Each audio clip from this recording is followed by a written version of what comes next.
Mon histoire avec One Piece commence en 6ème. La même année, j'ai eu mon premier téléphone portable et j'ai découvert le saint monde du streaming. À cette époque, sous les conseils de mon petit frère, je commence à regarder One Piece et je tombe complètement amoureux. Les personnages y sont charismatiques, avec des passés émouvants, l'univers est riche en rebondissements et ramène pour l'époque un véritable air frais. Sans compter l'idée des fruits du démon qui était juste l'un des nombreux coups de génie de la part d'Oda. Honnêtement, chaque arc pré-ellipse est à mon sens un banger sans nom. D'ailleurs, je prends toujours un grand plaisir à regarder l'arc Arlong Park ou même celui du Baratier. Et on ne peut pas enlever à One Piece d'avoir une succession d'arcs tout bonnement légendaires, comme Water 7, Enies Lobby, Thriller Bark, Sabondi, Amazon Lily, Impel Down et Marineford. Non, cette époque c'était dinguerie sur dinguerie. Alors pourquoi One Piece a-t-il perdu de sa superbe? Pourquoi aujourd'hui, quand je regarde les nouveaux épisodes, je ne ressens plus cette flamme que je ressentais auparavant? One Piece, c'est trop long. Et un peu comme ma... Excusez-moi, reprenons la vidéo. Je suis obligé d'en parler. Alors oui, One Piece, ça fait plus de 1000 épisodes. C'est très long, mais ce n'est pas ça dont je vais parler aujourd'hui. Ce qui me dérange réellement, en réalité, c'est la durée des arcs après Ellipse. Je ne sais pas si vous vous rendez compte, mais Dressrosa fait plus de 100 épisodes. Oui, j'ai bien dit plus de 100 épisodes.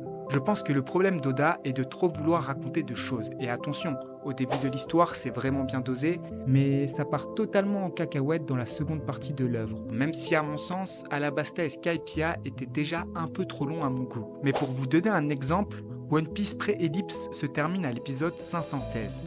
Pendant ce laps de temps, nous avons eu pas moins de 17 arcs. En comparaison, dans la seconde partie, il y a 570 épisodes pour seulement 8 arcs. Quasi le même nombre d'épisodes pour 2 fois moins d'arcs. Bon, parlons de l'arc qui m'a donné l'envie d'écrire cette vidéo. Qui se souvient de tout l'engouement qu'il y avait autour de cet arc, qui était censé faire passer Marineford pour du pipi de chat d'ailleurs, et ce, selon les dires d'Oda. Et c'est malheureusement loin, même très très loin d'être le cas. Pourtant, ça partait bien. On commence l'arc des samouraïs sur les chapeaux de roue, avec de l'action comme on l'aime et des enjeux mis en place depuis déjà pas mal de temps. Sans compter l'animation qui est tout bonnement caliente. Mais pour moi, l'arc n'a pas été à la hauteur des attentes, et ce pour plusieurs raisons. Premièrement, je trouve que l'évolution de Luffy est beaucoup trop précipitée. Faut quand même se dire qu'au début de l'arc, Luffy se fait juste one-shot par Kaido. Je pense ne pas abuser en disant que Kaido est au moins 10 fois plus fort que Luffy à ce moment précis. Et à la fin de l'arc, Luffy le bat, d'un gros coup de poing. Ce Koda avait dit qu'il ne ferait pas car il trouvait cette fin beaucoup trop basique. Mais pourtant, c'est ce qu'il a fait. Comment ne pas être déçu? Même en dehors de ça, on attendait cet arc pour en savoir plus sur les origines de Zoro, pour au final avoir 5 pages de flashback sur son supposé père. Sans parler du flashback de Kaido. Comment peut-on avoir si peu d'infos sur un personnage aussi important? Sans déconner, on a eu un passé plus intéressant sur Senior Pink. Senior Pink. La répétitivité dans One Piece. Avez-vous déjà entendu parler de la théorie du parallélisme? Cette théorie a il y a quelques années beaucoup fait parler d'elle. Elle consiste à dire que la seconde partie suivrait le même schéma dans les arcs que la première. On pourrait penser que cela est une bonne idée, mais en réalité, elle ne l'est qu'en apparence. À mon sens, répéter les mêmes arcs avec les mêmes enjeux me procure juste un sentiment de lassitude, genre on va pas se mentir, Alabasta et Dressrosa, en vrai, c'est le même arc, les mêmes enjeux à quelques petites exceptions près, et je suis conscient que cette théorie du parallélisme ne s'applique pas à tous les arcs. Mais ça a eu tendance à me lasser de One Piece, sans compter qu'en dehors de ça, les arcs de One Piece suivent tous plus ou moins la même trame scénaristique, ce qui enlève consciemment ou inconsciemment la surprise au spectateur. Savez-vous pourquoi Marineford est considéré comme l'un des meilleurs arcs pour les fans de One Piece? Eh bien, à mon sens, c'est parce que c'est un arc avec de réels enjeux. On a réellement peur pour Luffy, qui a littéralement perdu des années de vie, mais aussi pour Ace, qui finalement mourra à la fin de cet arc. Suivi du meilleur flashback du manga, je parle bien évidemment du flashback Ace, Sabo, Luffy. On va pas se mentir, sans la mort de Barbe Blanche et Ace, l'arc serait sans doute excellent, mais ne serait pas ce qu'il est aujourd'hui. Et ça me déchire le cœur de dire ça, mais c'était sans doute la meilleure décision d'Oda de faire mourir Ace à ce moment précis de l'œuvre. Après, je suis bien conscient qu'il ne faut pas faire mourir des persos juste pour qu'ils meurent, mais je trouve que l'auteur ne fait pas les bons sacrifices, faisant souvent mourir des personnages secondaires auxquels je n'ai personnellement pas réussi à m'attacher. Le problème, c'est que l'on sait pertinemment qu'il n'arrivera rien aux Mugiwara, qu'ils sont protégés par le scénario, même en dehors des morts, faire perdre un bras à Zoro contre King aurait pu nous faire faire comprendre que Zoro n'était en aucun cas en sécurité face à King. Et s'il vous plaît, ne me parlez pas de la mort de Luffy face à Kaido, personne n'y a cru, absolument personne. Désolé pour One Piece, mais l'un des facteurs qui rend une œuvre légendaire, ce sont en partie les morts cohérentes de personnages importants. Regardez Devilman Crybaby ou même Naruto avec Jiraiya et Itachi. Le manque cruel de morts dans One Piece infantilise salement l'œuvre et me donne l'impression de regarder un anime fait pour un jeune public. Et c'est peut-être pour ça d'ailleurs que je préférais regarder One Piece dans mon adolescence.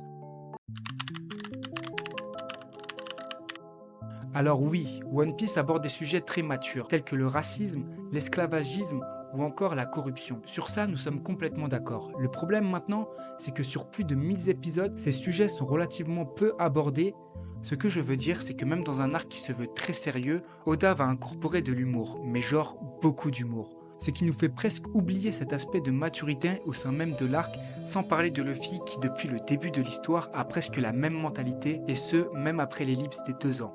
Je trouve ça dommage, il y avait vraiment quelque chose à creuser et ça me donne juste l'impression que Luffy, malgré ses aventures, n'a pas évolué sur l'aspect mental, ou très peu depuis le début. Et je trouve que malheureusement, ça donne peu de texture à son personnage. On va pas se mentir, quand on parle d'œuvres matures, on va plus parler de Berserk, Hunter x Hunter ou même Vinland Saga, qui sont des mangas plus adultes et plus agréables à lire pour moi personnellement. La fin de One Piece. Je suis désolé de vous l'annoncer, mais c'est quasi sûr que la grande majorité des fans de One Piece vont être déçus par la fin du manga. Et ce, même si elle est bien.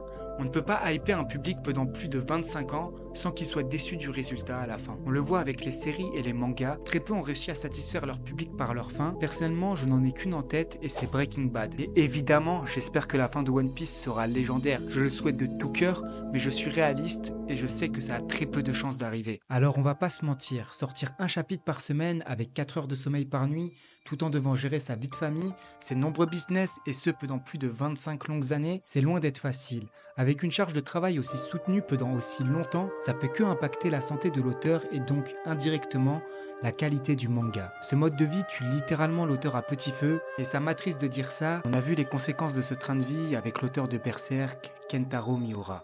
Paix à son âme d'ailleurs. Comment voulez-vous avoir les idées claires avec seulement 4 heures de sommeil par nuit?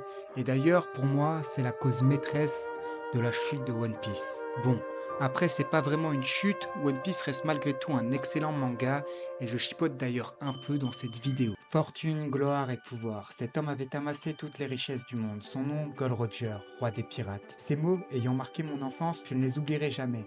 Et je reste un grand fan de One Piece et je le serai jusqu'à la fin de ma vie. Car One Piece, c'est le manga le plus vendu au monde. Des arcs légendaires, une histoire aussi incroyable que rocambolesque, mais aussi des valeurs telles que le courage, la loyauté ou encore la combativité. Pour finir, de ma 6e à ma terminale, One Piece a été mon manga préféré. J'ai rigolé, pleuré, ressenti de la colère, de la tristesse, de la joie et de la peine. J'aime sincèrement One Piece et même si l'histoire devient moins bien, même si la fin est nulle, One Piece aura jamais une fin particulière dans mon cœur. Je ne pourrai jamais enlever le génie d'Oda, je ne pourrai jamais oublier ces moments incroyables que j'ai vécus devant ce chef-d'œuvre. Donc merci Oda, merci One Piece. J'espère que cette vidéo vous a plu, si c'est le cas n'hésitez pas à vous abonner et à liker. Sur ce, c'était Cosmo et on se dit à la prochaine pour une nouvelle vidéo.